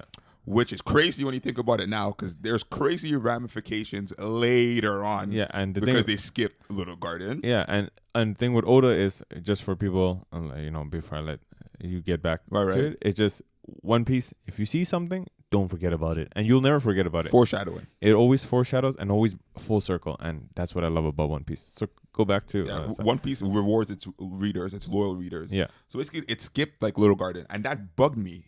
No pun intended. Yeah. Because it was a bug that bit her and got her sick. And you're trying to figure out why. I'm like, why? We didn't go to a tropical island. Like we went from this island to I forgot which one, but what was before Little Garden was like Whiskey Peak. Yeah. Right. I can't remember. I can't remember completely. They just I think it was Whiskey Peak or something. Yeah, no, it was where they ended up meeting Vivi. They met Vivi. They picked her up at Whiskey Peak, I think, and then Robin came on the ship. Yeah. And I think it was from Whiskey Peak, and then we just ended up in Jump Island. Yeah. So we skipped Little Garden. I'm like, something's wrong. And I was like, I need to find out what. So I talked to one of my friends, and he told me, like, okay, there's a way to watch these animes. Yeah. Like, I think at that time we were discussing Naruto. He's like, yeah, we could watch it. On YouTube. Were you watching on YouTube? No, it wasn't on YouTube. Like, I forgot exactly where. I'm not sure if we torrented it or we watched it on a specific, I think it was a specific website at first, and then we started to torrent. And it was basically, we're watching the Japanese voices, but with the English subtitles. Yeah. So I was like, okay, perfect. So I used that opportunity to go back and watch One Piece from episode 1 of the Japanese subs all the way up until like Alabasta. Yeah. And then that's when I saw what 4Kids did. Yeah. When they like really dumbed it down and made the stupid water guns instead of the real guns. Yeah. When they took away Sanji's cigarette for a lollipop. And then Smoker Smoker cigars. Cigars, exactly. Every time Zoro cut people, they'll make it like a all red screen with black silhouettes. Yeah. But they didn't do that in the Japanese version. They actually showed you. They showed you the blood and everything. And then I saw Little Garden, and I was like, wait, this wasn't in the one I watched before. Yeah. So then I figured out, okay, so like it's dangerous to watch the dubs because they could sometimes screw it up. And so it won't make sense. I'm just going to watch the English subtitle with the original Japanese content. And honestly, it's so much better. And like actually go watch it. And I always try, like sometimes, when I go on YouTube to watch random clips from One Piece, and they show dubbed clips, but it's like, there's something missing. It doesn't, like, even though it's the same dialogue, or now it's better to dubbed, right? Yeah, the dub's better now than before. Way better. Funimation dub. Yeah, but the thing is, there's something missing when I'm watching it. It's just like, I don't know if the music's on point or something's off. It just doesn't feel right, But when I watch it in Japanese, it's the music's on point, everything, and the emotions, you feel it. Everything works. Everything the works. Japanese. Yeah. The Japanese version, basically. Yeah, but do you still watch One Piece? Me, I don't really watch One Piece as much. I read it because I can't wait. I feel like the animation is kind of sloppy now. There's like random fillers. Like I do watch it, to be honest, like on a week-to-week basis with my cousins. Yeah, like I go over to like my grandma's house and I chill with my cousins. And we watch like an episode of One Piece, an episode of Dragon Ball Super, and then we play some 2K and talk smack. That's the ritual. Yeah, nice. And we eat. Yeah, but me, I find after the time skip, there's a 2 year gap. I won't explain why, Yeah. for you guys to watch or read. But yeah, after the time skip, it was the animation kind of got really Yeah. slow. And then I remember one of my best friends. He told me my best friend one of my best friend. His name is Simon. And he was telling me, he's just like, yo, man, you should just read it, man. I'm like, no, man, I'll never read it. And I remember I used to hate on, I was like, no, I'm never going to read it. I got a friend like that. I'm going to just watch it. And I told him, but then at that point, I was like, yeah, I can't wait no more. Yeah. Then I just started reading, and oh my God. And I love to read it more than actually watch it now. Oh, same here. I prefer reading over watching it. Yeah, because when it happens, when I see, I don't know if you feel the same way. When I actually read it, I actually hear their voices and everything, and I just see it playing out in my head like an anime. You simulate everything in your head because the way Oda draws, he actually makes it look like everything's moving. Yeah. So it's kind of like by you like looking from panel to panel, your picture and everything moving already. So and you don't do it on purpose. Good. It just your subconscious takes over, and you feel like you're actually watching. Yeah, like these mangakas in Japan are really good. Yeah. Because they never sleep. They sleep like 4 hours a day, I do. It's crazy. And that's why Oda, man, if you ever have a chance to listen to this, dude, I love you. And just don't get sick, man. Like, because he's we don't really want we don't want no Hunter x Hunter vibes. Yeah, exactly. Exactly. Because Oda's like, he's such a hard worker. Like you said, he only sleeps 4 hours a day. It's crazy. 4 hours a day. That's it. And even he has a recent interview where he says he feels every time he's sleeping, he's wasting time. I'm like, yo, man, get your sleep though. Yeah, I don't mind if you have to be if you have to take a week or 2 weeks, even though it's hard, those weeks off if I want to. But your health is more important, and we want you to keep delivering the content you do. Yeah, definitely. So yeah, One Piece is one of my favorites right now, especially when it comes for adventure. It's my favorite. It is. But now I have other anime that I watch that I truly loved. Like. Yeah. I'm not sure if you're familiar with Psycho Pass. No, I'm not familiar. You should go check it out. Psycho Pass is very interesting. It's kind of like a futuristic Japan. Yeah. And they have like some type of like system, the Sybil system. Yeah. And it pretty much like judges people in society. Okay. And it like if your psychological state, like the system's able to read your psychological state. Okay. And it's like widespread, okay? So like it's like integrated into everything. Okay. And there's like police officers that walk around with their gun, and their gun like evaluates your psychological state. Yeah. So like if you're doing a criminal act, but your psychological state is like still under like 100 or something, then it just stuns you. So the cop will shoot you and stun you and bring you to jail. Okay. But if you're Psycho Pass, which is like the past the limit. Well, the mental evaluation is called a Psycho Pass. If your Psycho Pass is like over like a certain limit, like 150 or 200, the gun actually goes to kill mode. Oh shit! And it kills you right there. So there's a lot of interesting concepts that are brought up in this anime. I'm not sure if it's a manga. I think it's an anime only. Yeah, how long is it? It's there's 2 seasons, 24 episodes each, I think, and a movie. It's not that long. But you're gonna sit down and you're gonna come up with there's certain discussions in it. You're gonna be like, damn, what is the answer? So it's kind of like it's a Law and Order type system. So it's kind of again going back to the security versus individual rights type argument, but in a very different way. Yeah, and I know what you're talking about. I remember there was I know DC did it with the New 52 when the Dark Side Wars, Batman, he sat on the Mobius chair, and what the Mobius chair was, it knew all knowledge. So Batman was basically, he sat on the chair, he knew everything, so he knew who was going to cause a crime before they even knew, right? And so then later it comes back to what you're saying, like, that's pretty much kind of the same concept. It's like telling you that the person's in psychological state, but they didn't even do it. They'll maybe like 99.9% commit a crime later on. Yeah. So it's giving you authority to kill the person on sight. Yeah, and then it comes back to the whole moral code. Like, wait, why would we put this person in jail? He didn't do anything yet, but they're just doing it based on what? Based on premonitions, Exactly, and that's or crazy. Probabilities, calculations. Yeah, and that's awesome, man. Those type of concepts, they just really it makes you think. Kind of like Death Note. Death Note. Okay, so you're gonna hate me, man. I didn't watch Death Note. You didn't watch Death Note? No, don't hate, man. It's just like, listen, you better not go to sleep tonight. You better binge that tonight. No, I know. It's on my bucket list. So there's Death Note, and there's also Hunter x Hunter that I have to. Yeah, Hunter x Hunter is still on my bucket list. Yeah, so Death Note. I had my cousins just come from Holland a few weeks ago, but and so they went back. But yeah, when they came, they tried to get me to watch an anime called Code Geass. I don't know. Yo, Okay. because you have to watch Death Note first, Yeah, and then watch- you're gonna like miss Death Note, and Yeah. the best thing to watch after Death Note is Code Geass. So I think that's where my cousins went wrong. They tried to make me watch Code Geass before Death Note. So I think that's why I couldn't completely get into Code Geass. I was just like, I'll you should try. definitely watch Death Note before. Okay, fine. Okay, so It's a natural progression. okay, perfect. Okay, so I'm gonna do that. Now, no more school, right? So now I have You got time now. I got time.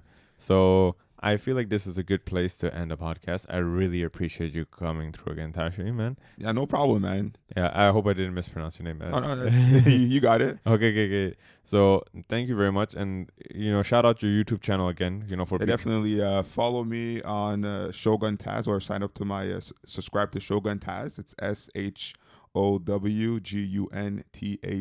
Yeah. I have a YouTube channel. I have a Twitter. Yeah. I have an Is Instagram. Is it the same? And it's all the same. Okay, nice. Yeah, I made sure that I grabbed all those names and all those channels. So it's the same name across the board.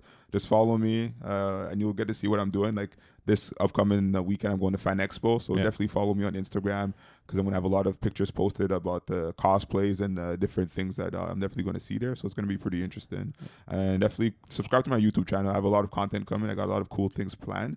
I've even been working a lot on some merchandise right now. Nice. I'm going to have some t-shirts and some hoodies for the fall. Nice. So that's going to be pretty cool. So yeah, follow me and direct message me if you have any questions. And dude, thank you very much. It was a pleasure to have you on the podcast. Thank you. So thank you for everyone listening to Mo's Box. And if you enjoyed this episode, please give me a thumbs up, share the video, and subscribe. Peace out.